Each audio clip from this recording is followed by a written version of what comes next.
BRS ఉండుంటే ఈ పాటికి ఏదులా కరువైన వట్టం కృష్ణా జలాలతో కలకలలాడిపోయి ఉండేది.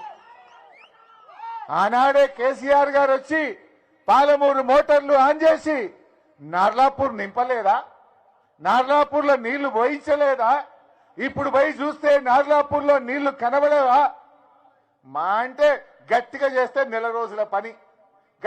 ప్యాకేజ్ 3లో బుడ్డ కాలువ జీర్పారేస్తే ఏదులా వట్టెం కరువెన నిండ నింపుకుంటే నెత్తి మీద కుండోలే 2 పంటలు బంగారమోలే ఈ పాలమూరులో వండకపోవునా?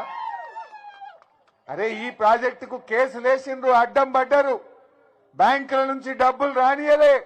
ఆనాడు కేసీఆర్ గారికి పాలమూరు మీద ఉన్న ప్రేమతో కాళేశ్వరం ప్రాజెక్టు మీద తీసుకున్న 10,000 కోట్ల రూపాయల డబ్బును మళ్లించి పాలమూరు మీద ఖర్చు పెట్టి పనులు పరిగెత్తించిండు నాడు కేసీఆర్.